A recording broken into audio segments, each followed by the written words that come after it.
تیسری چیز جو پروپیگنڈا کیا پھیلا ہوا ہے قربانی کو لے کر، ایک بہت بڑا پروپیگنڈا ہے اسلام کے خلاف کچھ بھی بات پھیلانے کے لیے لوگوں کو صرف ایک چھوٹی سی سوئی چاہیے کہ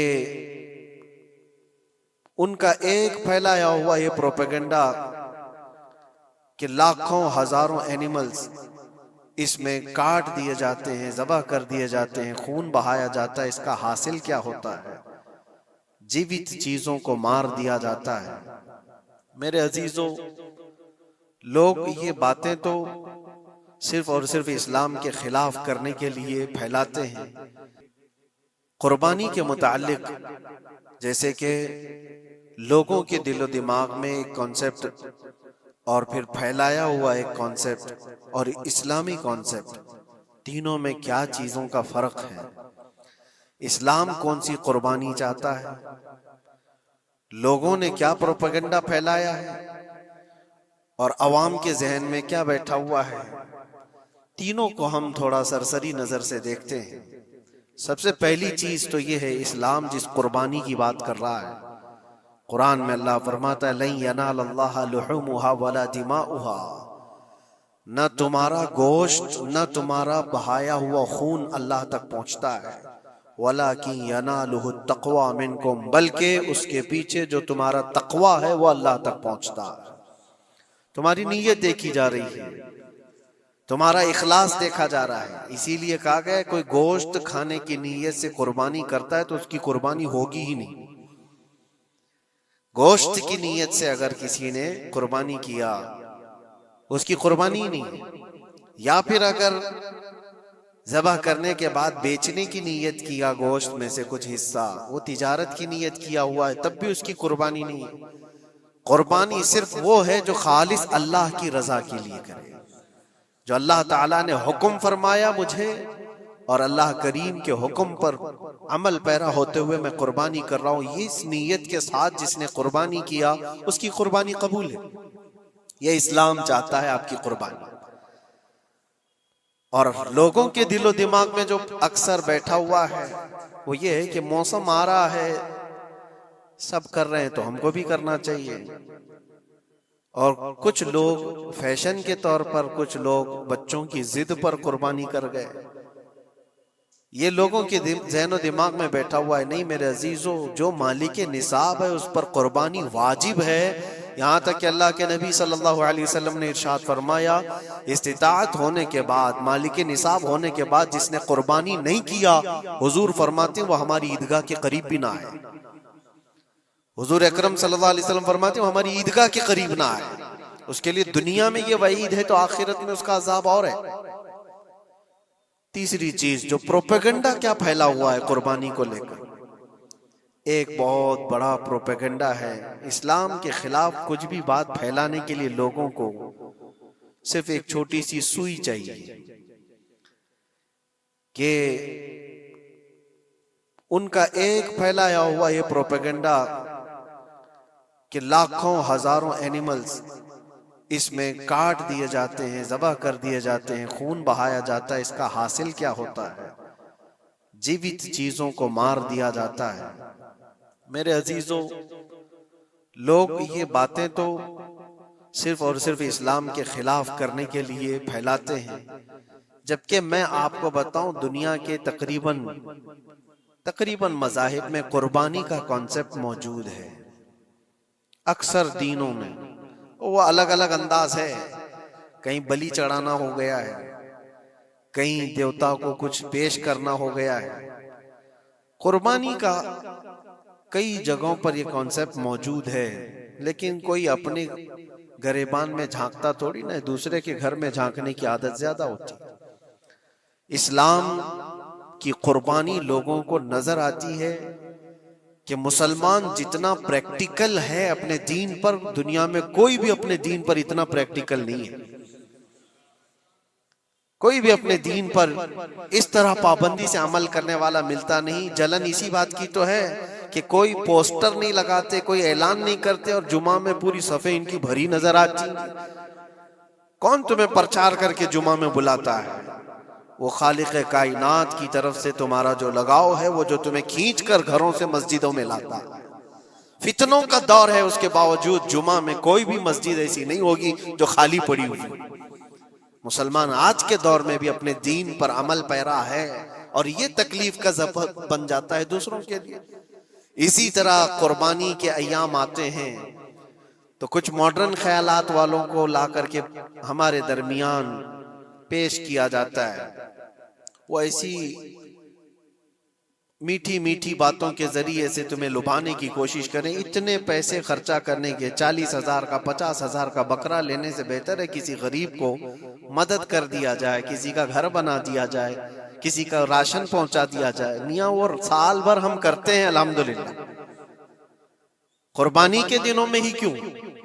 اللہ کے نبی صلی اللہ تعالی علیہ وسلم کی حدیث سن، حضور پاک صلی اللہ تعالی علیہ وسلم فرماتے ہیں قربانی کے دن یعنی ذی الحجہ کی 10، 11 اور 12، یہ 3 دنوں کے اندر حضور فرماتے ہیں کوئی عمل دنیا میں قربانی سے زیادہ اہمیت اللہ کے نزدیک نہیں رکھتا۔ کوئی عمل اللہ کو اس سے زیادہ پیارا نہیں ہے قربانی۔ اور ایک بات میں آپ کو بتاؤں، لوگ ہمیں ظالم کی شکل میں پیش کرتے ہیں کہ کاٹ دیتے ہیں، ذبح کر دیتے ہیں۔ ہم اپنی مرضی سے اگر کاٹیں، اپنی خواہش کے لیے کاٹیں تو حرام ہے، اور جس نے خود جان ڈالا ہے اس کے حکم پر کاٹیں تو یہ حرام نہیں ہے، یہ اس کے حکم کی فرمان برداری ہے۔ ایک بات یاد رکھو، جانور تو یہ بکرا ہو، بھینس ہو، اونٹ ہو جن کی قربانیاں ہوتی ہیں یہ الگ، جو مچھلی کھاتے ہیں اس میں بھی اگر کوئی انٹرٹینمنٹ کے لیے شکار کرتا ہے کہ اپنی تفریح قلب کے لیے، تو اس مچھلی کا شکار کرنا بھی حرام ہے۔ ہاں کھانے کی نیت ہے، تجارت کی نیت ہے تو مقصد کے تحت اگر مچھلی پکڑ رہا ہے تو اس کے لیے جائز ہے۔ اسلام یوں ہی کسی چیز کی جان لینا اور خون بہانے کا حکم نہیں دیتا، اللہ تبارک و تعالیٰ کا حکم ہے، اور اس نے کائنات کو جس انداز سے بنایا ہے، ان جانوروں کو اللہ تعالیٰ نے ہمارے کھانے کے لیے بنایا ہے، جس کی وجہ سے یہ قربان کیے جاتے ہیں۔ اور اگر میں کہتا ہوں سارے جانوروں کی قربانی بند کر کے دیکھ لو، پھر جانور ہی رہیں گے، تمہارا رہنا مشکل ہو جائے گا۔ اسلام کی یہ قربانیاں تو سال میں ایک مرتبہ ہوتی ہیں نا، جو ایک دن کی جاتی ہیں، 10ویں ذی الحجہ سے 12ویں کو۔ اگر نوجوانوں میں ایک دعوت دیتا ہوں، جاؤ، آج تو AI کا زمانہ ہے، کچھ بھی پوچھو تو لا کر کے تمہارے سامنے رکھ دے گا سارا ڈیٹا۔ ذرا یہ بھی ڈیٹا نکال کر کے دیکھ لو کہ سال بھر میں KFC میں کتنی چکن ذبح ہوتے ہیں، پوری دنیا بھر میں پر ڈے۔ میکڈونلڈ صرف چکن ہی نہیں بیچتا، گائے کا گوشت بھی بیچتا ہے پوری دنیا بھر میں، جس کو یہاں پر بھی بہت سینے سے لگا کر کے رکھے گئے ہیں۔ پوری دنیا بھر میں ان کا استقبال ہے، کیونکہ امریکن کمپنیاں ہیں، باپ دادا کی کمپنیاں ہیں، ان کو کوئی آنکھ نہیں دکھا سکتا۔ اور انٹرنیٹ کے ڈیٹا کے حساب سے پر ڈے 68,000 گائے تو میکڈونلڈ ذبح کرتا ہے۔ پر ڈے کی بات کر رہا ہوں، سال بھر کی نہیں۔ سال بھر ان کا ڈیٹا بہت زیادہ ہے، ملینز میں ہے، اور 1 بلین سے زیادہ چکن وہاں پر بھی قربان ہوتی ہیں جو فرائیڈ چکن کھاتے ہیں۔ یہ تو ایک کمپنی کی بات کر رہا ہوں، ایسی بہت ساری کمپنیاں ہیں۔ تو کبھی کسی نے یہ اعتراض کیا کہ یہ کمپنیاں اتنے جانوروں کو ذبح کرتی؟ نہیں، بقرعید کے دن سب کے سینگ نظر آتے ہیں، جانوروں کی محبت امڑ امڑ کر کے آتی ہے۔ سال بھر جو قربان ہو رہے ہیں، کبھی کسی نے آبجیکشن نہیں کیا کہ یہ سارے آؤٹ لیٹس بند کیوں نہیں کر دیے جاتے، یہ ساری دکانیں کیوں نہیں بند کر دی جاتی جو سال بھر ذبح کر رہے ہیں۔ ہاں ہو سکتا ہے میکڈونلڈ یہاں نہیں ذبح کرتا گائے کو، کیونکہ یہاں پتہ ہے حالات صحیح نہیں ہیں، لیکن دوسری جگہ پر جا کر دیکھیں، سب جگہ پر بیف آسانی سے ان کے ہاں ملتا ہے۔ میں یہ باتیں صرف اور صرف یہ اس لیے کہہ رہا ہوں، پھیلایا ہوا پروپیگنڈا کیا ہے؟ جانوروں سے محبت یہ سکھائیں گے ہمیں؟ اللہ کے نبی صلی اللہ تعالی علیہ وسلم فرماتے ہیں بنی اسرائیل کی ایک خاتون کو میں نے جہنم میں دیکھا. کس بنیاد پر؟ فرماتے ہیں وہ عبادت گزار تھی، زاہدہ تھی، پرہیزگار تھی، لیکن ایک بلی پالی ہوئی تھی، اور اس نے کبھی عبادت کرنی ہوتی تو 2 دن 3 دن تک اپنے کمرے میں گوشہ نشین ہو جاتی تھی اکیلی. اور اس نے اپنی بلی کو ایک جگہ پر گلے سے رسی لگا کر باندھ دی، اور 3 دن تک وہ اپنی عبادت میں رہی، مصروف رہی. اور 3 دن کے بعد اسے خیال آیا تو جا کر دیکھی بلی مر چکی تھی. حدیث پاک میں، صحیح حدیث ہے، اللہ کے نبی صلی اللہ علیہ وسلم فرماتے ہیں صرف اس بنیاد پر اللہ تبارک و تعالیٰ وہ عبادت کرنے والی عورت کو جہنم میں بھیج دیا. جو میری مخلوق پر رحم نہیں کرتا وہ رحم کے قابل نہیں ہے. یہ سکھائیں گے ہمیں جانوروں پر رحم کرنا؟ ہم جس جانور کو ذبح کرتے ہیں وہ اللہ کے حکم سے کرتے ہیں. اس کے علاوہ کسی بھی جانور کو ظلم کرنا، اللہ کے نبی صلی اللہ تعالیٰ علیہ وسلم کی حدیثوں میں سے یہ ہے کہ جانور پر ظلم کرنا ذمی پر ظلم کرنے سے بڑا ہے. اور ذمی کیا ہے؟ ذمی وہ جو مسلمانوں کے ملک میں امن کے ساتھ رہنے کے لیے ریکویسٹ کیا ہوا ہو اور اسلامی حکومت اسے امن دی ہوئی ہو. اور اللہ کے نبی صلی اللہ علیہ وسلم فرماتے ہیں مسلمان پر ظلم کرنے سے زیادہ بڑا ظلم ذمی پر ظلم کرنا ہے، اور اس سے بڑا ظلم جانور پر ظلم کرنا ہے. یہ میرے آقا کے فرمان ہے. نبی اکرم صلی اللہ علیہ وسلم نے فرمایا وہ رحمت للعالمین ہے. اور ایک بڑی بات میں آپ کو بتاؤں، جو یہ پھیلایا جاتا ہے کہ جانوروں پر ظلم، سیدنا امام غزالی رحمت اللہ تعالی علیہ کی ایک بات میں پڑھ رہا تھا، حجت الاسلام، جن کی کتابیں پڑھ کر کے لوگ اللہ کے ولی بن گئے. امام غزالی کا نام سنا ہے؟ اتنی کتابیں انہوں نے لکھا، تصوف کے امام ہیں، علم کلام کے امام ہیں، منطق کے امام ہیں، فقہ و تصوف کے امام ہیں، بے شمار علوم و فنون کے دریا بہائے ہیں. اس حجت الاسلام امام غزالی رحمت اللہ علیہ کے انتقال کے بعد ان کے بھائی نے ان کو خواب میں دیکھا اور پوچھا آپ کے ساتھ اللہ نے کیا معاملہ فرمایا؟